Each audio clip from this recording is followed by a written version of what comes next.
Selection and you are with us in English class for RBI Office Attendant English and we are solving English set 12. इससे पहले 11 sets और आ चुके हैं. हमारी playlist पर जाइए और उन सारे वीडियोस को भी देखिए और उन पे भी प्रैक्टिस कीजिए क्योंकि बहुत ज़्यादा वक्त नहीं बचा है एग्जाम में. So let's go to the questions. The first question that we have for today's session is filler. So ये fillers जो होते हैं as I always say कि काफ़ी स्कोरिंग होते हैं, काफ़ी कम वक्त में हम अच्छा स्कोर कर सकते हैं. चलिए क्वेश्चन को पढ़ते हैं. The first question says the local goons tried to dash him into retracting his complaint. Question के कहने का मतलब है कि the local goons. अब local goons का मतलब होता है गुंडे. goons का मतलब होता है गुंडे. So लोकल गूंस यानी कि कोई एरिया है वहाँ के जो लोकल गुंडे हैं वो उन्होंने कुछ क्या किया.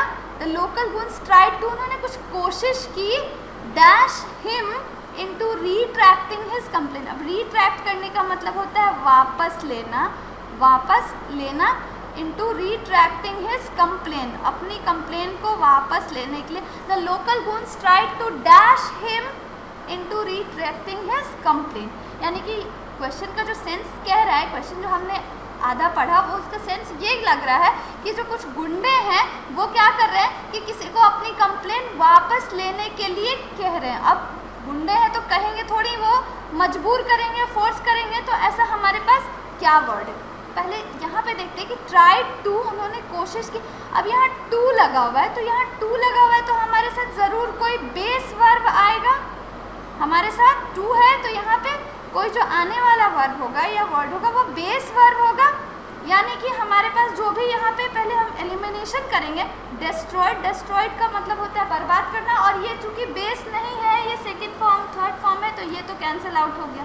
अगेन फोर्सिंग ING फॉर्म है और हमारे पास यहाँ टू है तो हमें यहाँ बेस वर्ब लगाना है, तो ये भी कैंसिल आउट हो गया.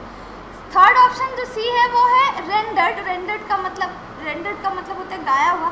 और ये जो है ये अगेन जो है पास्ट फॉर्म में है, सो ये भी कैंसिल आउट हो गया क्योंकि टू के बाद तो बेस वर्ब भी आना. The two options that we are left with is scare और स्टॉल्स. स्केयर का मतलब होता है डराना. स्केयर का मतलब डराना. और स्टॉल्स जो है ये स्टॉल्स है, स्टॉल नहीं है. जो स्टॉल होता है, एक तो स्टॉल जो नाउन होता है उसका मतलब होता है जो कोई भी हम ठेला लगाते हैं, स्टैंड लगाते हैं वो, या फिर एक स्टॉल जो वर्ब के फॉर्म में होता है उसका मतलब होता है किसी चीज़ को देरी करना, रोकना, टू डिले, टू ऑब्स्ट्रक्ट, ऐसे वर्ड्स का ये मतलब होता है. लेकिन हमारे पास क्या है, टू स्टॉल्स. अगेन ये स्टॉल्स है तो हमारे पास क्या आना चाहिए, बेस वर्ब आना चाहिए. अगर हमें इन सारे वर्ड्स का मतलब ना भी पता हो, सिर्फ इतना पता हो कि टू है तो टू के बाद बेस वर्ब आएगा, तो हम इनमें से हमारा जो बेस वर्ब एक अकेला बचता है वो स्केयर बचता है. तो बिना मतलब जाने भी हम इसको टिक कर सकते हैं और ये बिल्कुल करेक्ट होगा. लेकिन अब देखते हैं कि इसका मतलब क्या है. स्केयर का मतलब होता है डराना.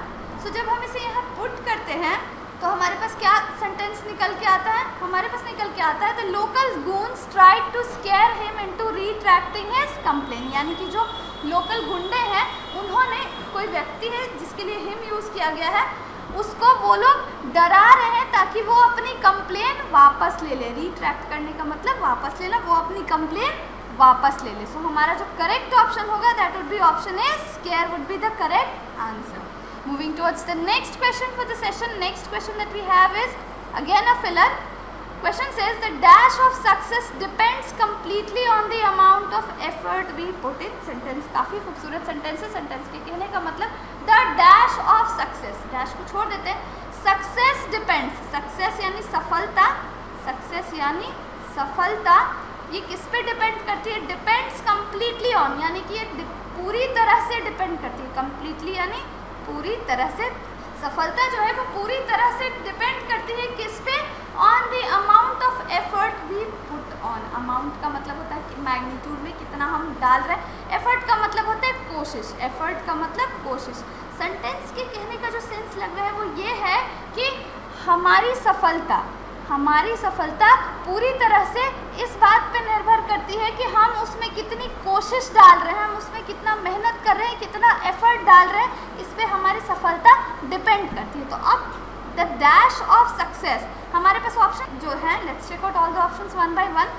ए ऑप्शन रेंजेस. रेंज का मतलब होता है सीमा, एंड अगेन ये रेंजेस है, सीमाएं. Second option that we have is drop. Drop का मतलब होता है गिराना, या फिर ड्रॉप का मतलब बूंद भी होता है, drop of water. Want, want का मतलब होता है चाहना। एंड पॉसिबली, पॉसिबली और लाइकलीहुड। पॉसिबली, अगर ये पॉसिबिलिटी होता तो शायद सही होता, और यहाँ पे है लाइकलीहुड। लाइकलीहुड का मतलब होता है संभावना। अगर ये पॉसिबिलिटी होता तो इसका मतलब होता है संभावना, तो ये सही होता। यहाँ कहने का मतलब कि द लाइकलीहुड ऑफ सक्सेस, यानी कि सफलता की संभावना इस बात पे निर्भर करती है कि हम उसमें कितनी कोशिश करते हैं, हम कितनी कोशिश करते हैं। ये जो हमारी सफलता की संभावना है ये हमारी कोशिश पे निर्भर करती है। सो यहाँ पे जो ब्लैंक में हमारा ऑप्शन आएगा वो होगा likelihood. So the correct answer would be option E, likelihood. यहाँ पॉसिबली नहीं हो सकता, पॉसिबली नहीं हो सकता। अगर ये पॉसिबिलिटी होता, अगर ये पॉसिबिलिटी होता तो करेक्ट होता, लेकिन ये पॉसिबली है इसलिए ये इनकरेक्ट है, और लाइकलीहुड हमारा सही ऑप्शन होगा। लाइकलीहुड का मतलब होता है संभावना। Moving towards the next question, all the members had assembled dash the chairman of committee. All the members had assemble. Assemble का मतलब होता है एकत्रित हो जाना या इकट्ठा हो जाना, यानी कि ऑल द मेंबर्स यानी कि जितने भी सदस्य थे वो सब एकत्रित हो गए थे। हैड असेंबल्ड यानी कि एकत्रित हो गए थे। Dash the chairman of the committee. Dash the chairman of the committee. और यहाँ पे एक और वर्ड आया है चेयरमैन ऑफ द कमिटी, यानी जो कमिटी है उसका जो चेयरमैन है वो। अब यहाँ क्या, कौन सा वर्ड इन दोनों सेंटेंसेस को लिंक कर सकता है? चलिए देखते हैं कि the options we have are although. Although का मतलब होता है हालांकि। ऑल्दो का मतलब होता है हालांकि। एक्सेप्ट का मतलब होता है के अलावे। बिकॉज का मतलब सबको पता है, इस बिकॉज का मतलब क्योंकि। सो का मतलब इसलिए। और नॉट विथ स्टैंडिंग का मतलब होता है भले ही। चलिए देखते हैं कि यहाँ पे जो सबसे सूटेबल ऑप्शन होगा वो क्या होगा। All the members had assembled, सभी सदस्य इकट्ठा हो गए थे। Dash the chairman of committee. हालांकि ये बिल्कुल भी लॉजिकली और कॉन्टेक्चुअली इनकरेक्ट लग रहा है। Because all the members had assembled because the chairman of the committee. Because क्योंकि ये भी इनकरेक्ट वर्ड होगा यहाँ पे ऐड करने के लिए, इसलिए भी इनकरेक्ट। और नॉट विथ स्टैंडिंग भी इनकरेक्ट। यहाँ पे जो वर्ड आना चाहिए वो एक्सेप्ट आना चाहिए। यहाँ ऑल की बात हो रही है। All the members had assembled, सारे सदस्य एकत्रित हो गए थे। किसके अलावा? Except the chairman of committee. सारे मेंबर्स, सारे सदस्य एकत्रित हो गए थे सिर्फ और सिर्फ चेयरमैन ऑफ द कमिटी को छोड़कर, के अलावे या छोड़कर होता है इसका मतलब। सो यहाँ पे जो करेक्ट ऑप्शन होगा that would be option B, except. All the members are assembled except the chairman of the committee. Chairman of the committee को छोड़कर उनके अलावे सारे मेंबर्स इकट्ठा हो गए। Moving towards the fourth question for the session is, she lied valiantly thus driving the dash of the police officers। कोई लड़की है जिसके बारे में बात हो रही है, she lied valiantly। अब लाइड करने का मतलब झूठ बोलना, और ये क्या है? लाइड है, यानी कि उसने झूठ बोला। she lied, उसने झूठ बोला। valiantly, valiantly का मतलब होता है साफ साफ। valiantly का मतलब होता है साफ साफ या दो टुक में हम जो बात करते हैं, बिल्कुल साफ साफ जो बात करते हैं वो। Thus driving the dash of police officers। अब क्वेश्चन का सेंस हमें ये कह रहा है कि अगर कोई लड़की है वो झूठ बोल रही है, वो साफ साफ झूठ बोल रही है, और ये बात हमें पता लग रही है कि वो साफ साफ झूठ बोल रही है, तो क्या होगा? पुलिस ऑफिसर्स का क्या होगा? पुलिस ऑफिसर्स को ऑब्वियसली उस पर शक होगा, उस पर डाउट होगा, शक होगा। चलिए देखते हैं। तो options we have are, the option A is visiting. Again visiting का मतलब होता है जाना, घूमना, और ये आईएनजी के फॉर्म में तो ये है, तो यहाँ पे बिल्कुल भी सूटेबल नहीं है। Attention, attention of the police officer. Attention का मतलब होता है ध्यान, और अटेंशन ड्राइव करने का मतलब होता है आकर्षित करना, यानी कि उसने झूठ बोला है तो ध्यान आकर्षित तो किया है। बट देखते हैं कि आगे ऑप्शंस क्या क्या हैं। ड्यूटी, ड्यूटी का मतलब होता है हम किसी कार्य को करते हैं, कोई काम, फर्ज, काम हमारा, उसे हम ड्यूटी बोलते हैं। The second option that we have is suspicion.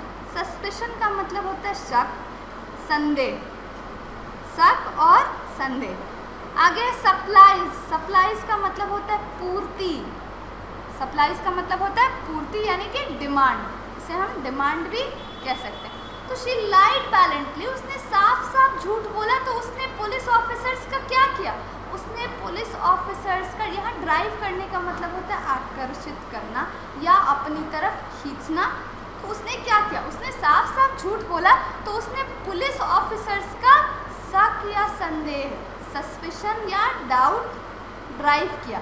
So the correct option here would be suspicion, driving the suspicion of police officers. अब यहाँ अटेंशन, ये पॉजिटिव वर्ड है। अटेंशन किसी का खींचना, किसी के ध्यान आकर्षित करना, ये पॉजिटिव सेंस में यूज़ किया जाता है। तो उसने झूठ बोला है तो उसने कोई पॉजिटिव काम तो किया नहीं है यहाँ, इसलिए उसने पुलिस ऑफिसर्स का शक के घेरे में वो आ गई है, इसलिए यहाँ पे सस्पिशन होना चाहिए। So the correct option would be option D, suspicion. Moving towards the next question. The next question that we have is when the elephants saw so much water in the lake they dash। when the elephants saw so much water in the, हाथी थे, बहुत सारे हाथी हैं, elephants हैं, हाथियों ने जब बहुत सारा पानी देखा, अगेन ये पास्ट की बात हो रही है, हाथियों ने जब बहुत सारा पानी देखा तो पानी कहाँ देखा, लेक में, झील में। जब हाथियों ने बहुत सारा पानी देखा, they dash.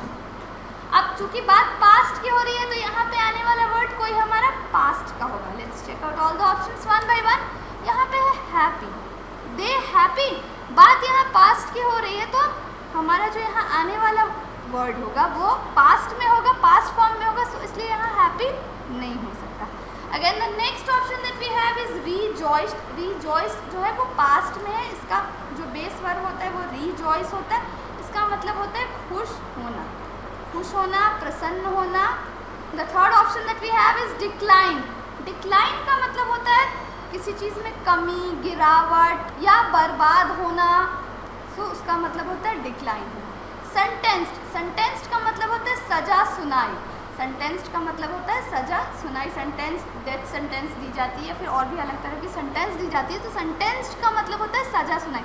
And the last option that we have is awaited. Awaited का मतलब होता है इंतज़ार कराना, इंतज़ार करना या कराना।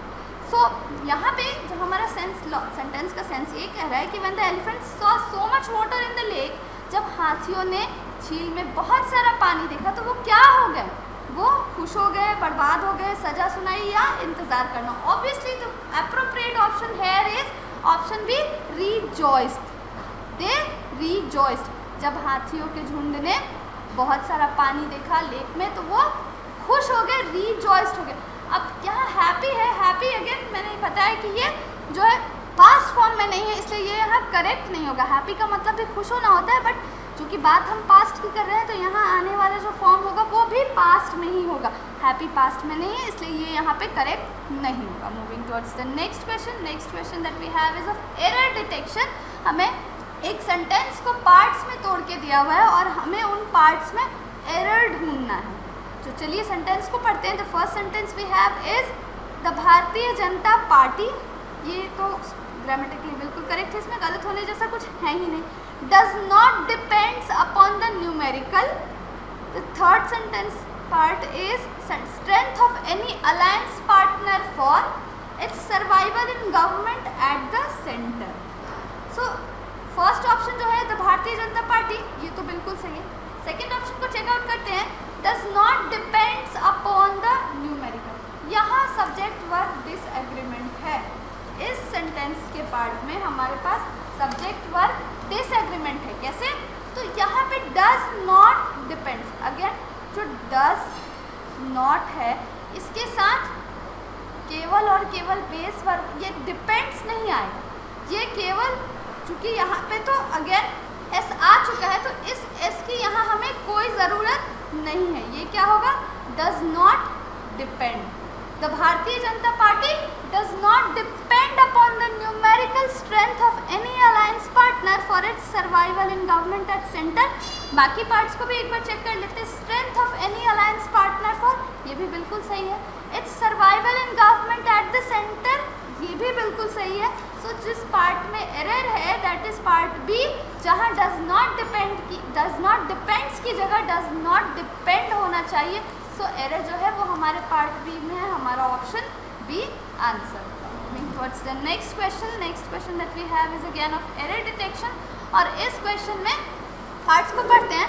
The bigger challenge lies ahead when, जो सबसे बड़ी चुनौती है वो इस बात में है आगे की the contours of the draft assume, contours of the draft, कोई ड्राफ्ट बन रहा है, कंटूर कहने का मतलब उसका structure, the contours of the draft assume a more firmer shape and there is a clearer sense of the numbers that do not make it to the draft consolidated list. First statement को check करते हैं, the bigger challenge lies ahead, bigger challenge, जो कि challenge है, challenges नहीं है, तो इसलिए यहाँ पे जो lies है ये बिल्कुल सही है।